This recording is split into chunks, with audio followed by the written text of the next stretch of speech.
Local presentation of Read About It is made possible in part by a grant from Cox Communications of Oklahoma City, proud sponsor of this effort to promote reading, education, and literacy in our community. The following public service program is brought to you by the Metropolitan Library System.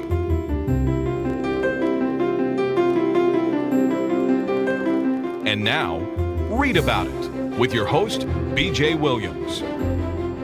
We have a great show for you today, including a talk with one of our favorite illustrators, Danny Gordon, who's going to tell us about his newest book. We'll also hear about the science fiction convention that is coming up in Norman in November. But first, Kathy Pettyjohn from the Jewish Federation of Oklahoma City. And Kathy, you have a long, complicated title. My official title is Director of Holocaust Education and Community Resources for the Jewish Federation of Greater Oklahoma City. And one of my chief purposes in this position is to facilitate the Holocaust Resource Collection at the Downtown Library, the new Ronald J. Norick Downtown Library in Oklahoma City. This collection has come together through a partnership over many years between the Oklahoma City Community Foundation, the Metropolitan Library System, and the Jewish Federation and the general community. Together we've made a collection for Oklahoma City as a resource for educators and for individuals to preserve the memory of the Holocaust and also to focus on the lessons that we can learn from the study of it. And there's going to be a dedication of that collection at the new library, isn't there? Yes, we were very anxious for the library to finally open, and now we're having our own celebration. On Thursday, October 28th, we have two separate events that are both free and open to the public. From 3:30 to 5:30 on Thursday, October 28th, we have a reception and tours for educators, for public, private, parochial school, and homeschool educators to visit the library, to be received there at a reception, and to have guided tours and to become aware of this collection and also the many resources throughout the library. Then at 7 p.m., we have a general dedication and reception that's open to the entire community, and also a free event at the Downtown Library, where we will have a dedication ceremony with Max Schiff, who named the Holocaust Resource Collection after his wife, Henia Ring Schiff, who was a Holocaust survivor and is now of blessed memory. Now you have, I understand, not only information about the Holocaust, but also recollections and memoirs from Oklahomans who were Holocaust survivors as well. We do. We hope to have some of our own Oklahoma Holocaust survivors join us at the event. Part of the collection includes a computer interactive program that utilizes a documentary we had commissioned for Oklahoma about Oklahoma Holocaust survivors, and it uses that documentary, and it's a touchscreen interactive program. But we do have an Oklahoma Holocaust history here. Oh, that's really great to know that we are going to be memorializing some of our own Oklahomans, but there are obviously other resources as well. There are lots of resources. We're a growing collection. We're a young collection. We have nearly 1,000 titles of books, audio tapes, videos. This year we have also just applied for and received a video visual history collection from the Steven Spielberg Shoah Visual History Foundation. So that will become part of our permanent collection. Okay. And also in the spring we will be having from the United States Holocaust Memorial Museum a traveling exhibit on book burning. Great. Now again, it's October 28th. If people want more information, they can email you at kathy@jfedokc.org. Yes. And they can also call the library to find out more about the reception and dedication on the 28th. Or the Federation, 848-3132. Thank you very much, Kathy, for being with us. Coming up next, we have Susie Beasley, who will be talking with Veronica Bernal about some of our Spanish language books.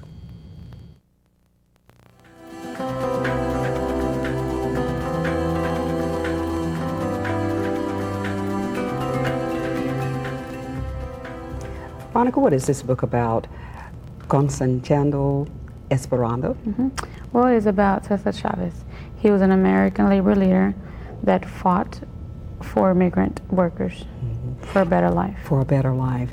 And so Cesar Chavez, what changes did he achieve with the migrant workers? He was the first to make a union contract he was able to get resting periods, protective clothing, clean drinking water, and he also helped get health benefits for the migrants and their families.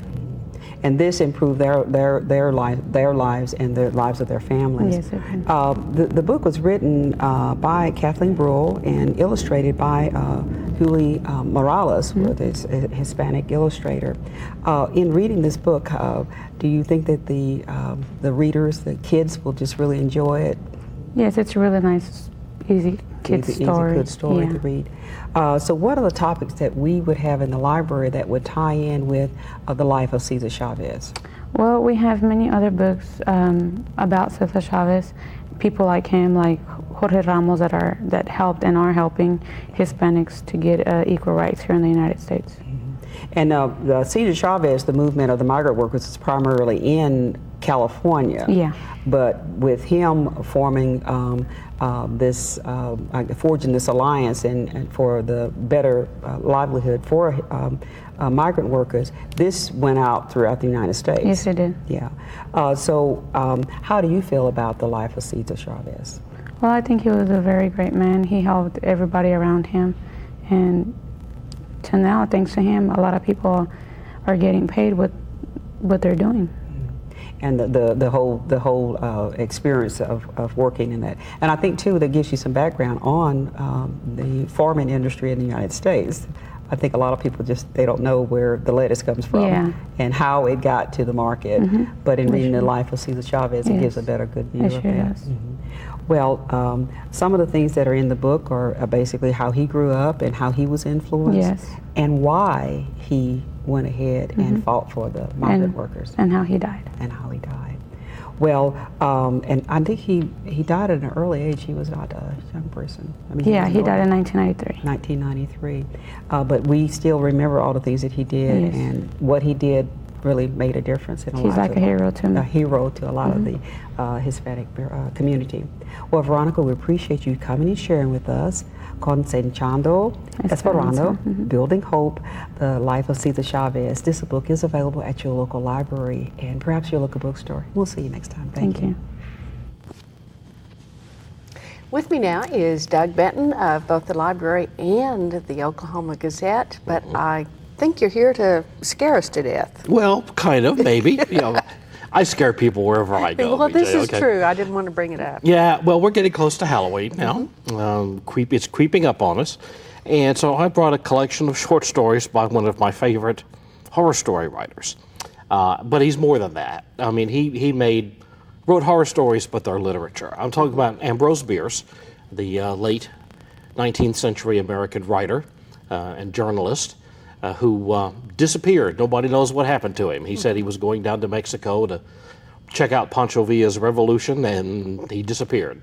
So I think one of the reasons that he's not better known than he is, or that he has a bad reputation among some literateurs, is that he was a satirist. Primarily, he wrote these horror stories, but he was primarily a satirist, and he was mean. I mean, he was really mean, and people jumped on him when he was gone and he couldn't fight back. A lot of the critics of the time pounced on him. You started to say something. Well, I was just going to say, I thought of him more as the world's greatest cynic than the world's greatest horror writer. So. Well, I don't think he was the world's greatest in either category. But his stories, there's always an underlying humor to them, and it's very dark humor at times. But here's the beginning of a story called An Imperfect Conflagration. I love this beginning. Early one June morning in 1872, I murdered my father, an act which made a deep impression on me at the time.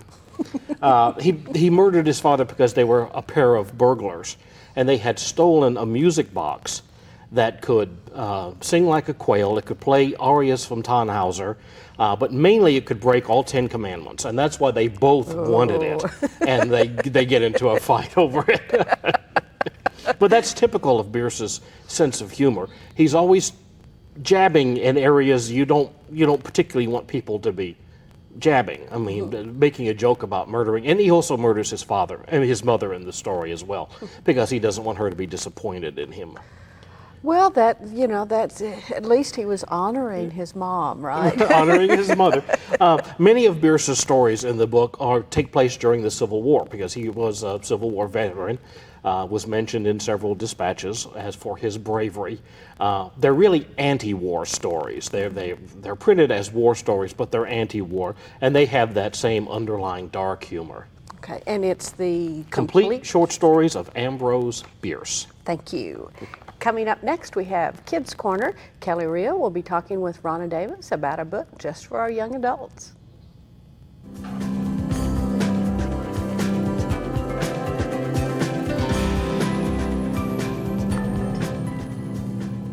Hello, and with us today is Ronna Davis. She's the Teen Services Librarian, among other things, at the Edmond Library. And Ronna loves these young adult books. This one is it's by Carl Hiaasen. That's right. It's called Hoot. Tell us about it. Well, Hoot, I don't want to give away too much about it because it is kind of a mystery.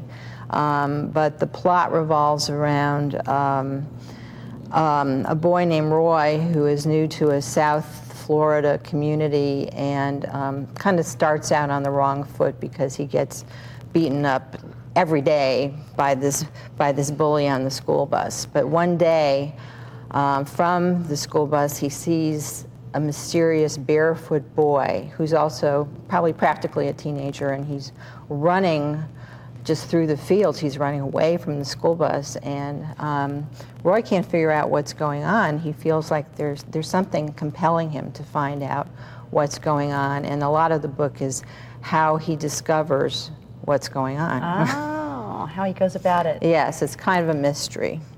But Carl Hiaasen is well known for being a very funny author of novels for adults. He just has brought his craft, he has adjusted it to a kind of teenage market, and he has made it appropriate for young teenagers in terms of some of the things that happen. He probably could have thrown in a lot of other South Florida things that do not appear in the book. But as I said, it is funny, and the characters are unusual, to say the least.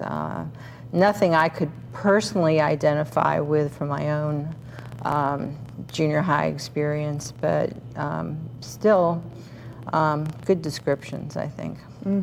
So, as far as readers, who would appreciate this? Anywhere between 12-year-olds and probably 16-year-olds would like this book. Girls and boys. Girls and boys, both. Excellent. Tell me something about Carl Hiaasen. Now, you said that he's written mostly for adults. He's written many, many, many books, and you would ask me. Sorry. Listen, we'll yes. take a break, and you and I will finish this conversation All right, a little thank bit. you. But look for Hoot by Carl Hiaasen at your local bookstore or your favorite library. With me now is Mike Moe from the Pandemonium, which is science fiction and fantasy convention, which we're going to have here in Norman. Right, that's right. We'll be at the Holiday Inn in Norman at Robinson and I-35 the weekend of November 19th through 21st. This is our first year for this convention, but most of the organizers have had a lot of involvement with past conventions. We have about 25 or 30 guests lined up, science fiction writers and artists, who will be doing panels, and the writers will be doing readings and book signings. The artists will have art up in our art show, and there will also be an art auction where prints and original artwork can be purchased. Our writer guest of honor is Mel Odom, who's a local writer who has written quite a few novels, including some, he's written science fiction fantasy. He's also written some novels in the Buffy the Vampire Slayer series. Our art guest of honor is David Lee Anderson, who's also a local artist and has also taught illustration at OCU in the past. Our Toastmaster is Selena Rosen, who is a writer from Arkansas and also the publisher and editor for Yard Dog Press, a small press, which publishes science fiction, fantasy, and horror. And our special guest will be Darrell K. Sweet, the renowned science fiction artist who has probably illustrated hundreds of novels over the last 20 or 30 years, probably best known for his covers for Robert Jordan's Wheel of Time books and Piers Anthony's Xanth novels. We have worked out a special discount room rate with the hotel for people coming from out of town or who just don't want to leave. And we have a discount on pre-registration through November 1st. Information on that can be found at our website, pandemonium-okc.org. And in addition, we'll also be doing some writers' workshops for people who are interested in learning to write. Yeah, and if the people are interested in doing the writers' workshop, they really need to get their information right away. There's very limited seats available for that. That's right. And they can't dash off a story right now. It better be something they've already written. They need to have something already written that they can submit with their admission. And again, information can be found at our website at pandemonium-okc.org. Okay. I want to thank you very much. We have run out of time, but I'm looking forward myself to going down and meeting some of the writers. And thank you again for telling us about the Pandemonium, which is November 19th through the 21st in Norman, Oklahoma. Thanks. Well, thank you, BJ. I think the con should be a lot of fun. Thanks. I know it is wet, and the sun is not sunny. Hi, my name is Jose Jimenez of your Metropolitan Library Commission. You know, most experts tell us that if you just spend 20 minutes a day reading to your child, you're not only building a bond that lasts a lifetime, but you're also preparing that child to learn how to read. Check with the experts at your Metropolitan Library for suggestions on just the right books for you and your family. And visit us at our website at www.metrolibrary.org. With me now is a frequent visitor to Read About It, and that is Danny Gordon, who is an illustrator, and he has been on several times with books he's illustrated, and you've got one now that is something everybody should rush out and buy for their children or their grandchildren or whatever. It's The Merriest Christmas. Mm-hmm. Yeah, it was really a fun book to work on, and I was going to say the author, but actually the coordinator, and she'll explain that further. I understand it's going to be on the show next week. Yes. And so I think I'll address the book more generically, specifically relating to the art, but generically relating to the other elements of the book. Well, a lot of people that I have on who do children's books never actually meet the illustrator. This is somebody that the publisher decides, oh, I know just the illustrator, and they send the story out and tell the illustrator, okay, this is what we want you to do. But you quite frequently work with the author, don't you? I do, and the reason for that is because I work with a lot of what are called independent or self-publishers. These are people who meet me at various venues that I do as an artist, and they have seen my work before, and they come there specifically to find out if I'd like to illustrate their stories. So that's why that uniqueness is there with me. And that was what happened with this. Eugenia approached you and said, I've got this neat thing and I really want you to do the illustrations for it. She did, except actually she did not initially meet me. That was a very unusual situation in that my wife actually met her in Norman at an art church show, if I said that correctly.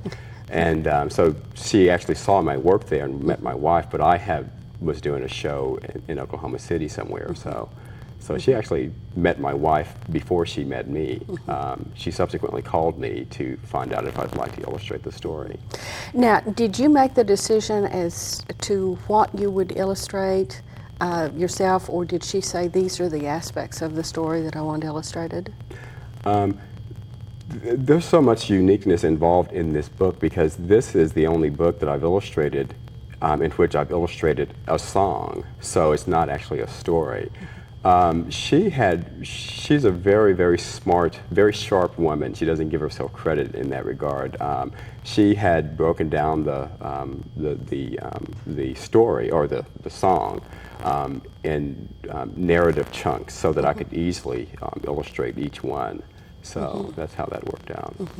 And of course, it was such a difficult thing to choose the biggest part of it. I mean, it's the Merriest Christmas. It's a story actually about Santa Claus, and I have to say Santa Claus was naughty in this story, just a little bit. He did something he shouldn't do. He was, let's be honest, he was caught speeding on the Milky Way. Yeah, on the Milky Way. So you were given the story broken down, and then from the 2 or 3 lines of the song each time, then you had to decide how you wanted to illustrate that. And did you use your usual media when you did this? I did. Colored pencil and marker, actually in verse order that I just mentioned. I put down the flat application of marker and then do all the detailed work on top of that with colored pencil. That scene that you just mentioned happens to be one of my favorites, and I think, and I could be wrong, but I think it's Gina's favorite scene in the book, where Santa Claus is speeding on the Milky Way. Well, this is a beautiful way of showing the Milky Way, actually. You've got it spiraling around. It almost looks like it's coming out of Santa's sleigh. I like that, and again, that exemplifies Gina's wonderful direction as what she calls herself, the coordinator of this whole effort. It was her idea to have that kind of effect in that scene, and I think it's the scene before it that, yeah, I think it's this scene. She wanted it to have the feeling both in terms of using that spiraling effect and also the fact that the image is going off the page of Santa rushing, the sleighs rushing. So she was really involved deeply in these illustrations. She worked very closely. Did she come in and say, now this is what I want you to do, or did you present her with ideas and then she'd say, this is the one I like, but do this a little bit more? The latter that you just mentioned. And she was so wonderful and so precise in that. Sometimes people have concrete ideas before they give me the story. Usually not. Usually they'll give me the story, and then I'll create some images based on the story, and then they are able to make changes based on those images. Well, now I know in the last time you were on, you talked about visiting the actual school where the story took place. I'm assuming that you didn't actually go to the North Pole to check things out. No, but that would be fun. Yes, that would be really fun. So, then did you do these to the size that they are in the book? I do, and there's actually a reason for that. In doing my work for books, I don't just illustrate the books. I build the books on the computer. I do all the design work, all the typesetting, etc. And so because my scanner in my studio has a very limited size, I have to draw images that won't exceed that size. And so the scanner size, I think, is 11 by 17. So they're pretty much to scale. Now, you do something else besides illustrate books. Actually, you've got a T-shirt on that presents that, and I think we have one image frozen. You've been going to art shows and presenting very, I don't know, puppies that need homes? Is this the thing on here? You've been doing pets, I guess is the way to say that. I have. Actually, when I do my school visits, I do a lot of school visits, library programs, God, the list goes on. When I do those programs afterwards, I usually offer some of my images to sell to usually children, but parents, whoever's there. And it happened quite accidentally, which is kind of a long story, which I don't have to go into in terms of how I got started in illustrating the dogs. But the children especially have responded to them so favorably. They love these dogs, what they call the big-headed dogs. And so it's what I'm starting to kind of focus on in my business. Well, and people can find out about the books you've illustrated, and if they too want a big-headed dog or a cat, they can go to your website at dannygordon.com and find out more about it, can't they? Exactly. And find out, are you working on a new book yet? No, I'm getting ready to start on something that's really exciting for me, which is a mascot design for an elementary school. Oh, super. Well, I want to thank you very much, Danny, for being with us. Well, thank you. We've had Danny Gordon. He's been telling us about his book, The Merriest Christmas. You can find it at your library and your favorite bookstore. Hi, I'm Donna Morris, Executive Director of your Metropolitan Library System. You know, experts tell us it's never too early to begin reading to a child. If you spend just 20 minutes a day reading to a child, you're not only building a bond that lasts a lifetime, but you're helping that child to prepare to learn how to read. Visit us at the Metropolitan Library System and let us help you select just the right books for you and your family. And be sure and visit our website at www.metrolibrary.org. It's time now for the Almanac, and with me once again is Doug Benton, but this time I have a date. All right. What is your date? My date is October 25th, 1415, which is the Battle of Agincourt, where once again the English kicked French butt all over the place. Pardon me for being so vulgar, but believe me, this was the great battle that is featured in William Shakespeare's Henry V. I'm not sure that today most people agree with Shakespeare's interpretation of Henry V, but you know. Oh, well. Henry's a big man. He can take it. Right. Well, and I think actually the library has one or two biographies of Henry V. Looking at him from very modern eyes gives you quite a different portrait than Shakespeare did. Yes. So. Well, I've got a date too. October 20th, 1882. Was the birth date of Bela Lugosi, the famous Hungarian actor who became identified with Dracula to the extent that he couldn't get away from it. And the reason I'm mentioning that is, well, of course, we're getting close to Halloween. But coming up on October 30th, which is a Saturday, during the day, we're going to have a Bela Lugosi festival at the Downtown Library. Oh, super. My guest host will be Gary Rhodes, who's a professor at the University of Oklahoma, who has written a couple of books on Lugosi and made a documentary film on his life. He's truly an expert on Bela Lugosi.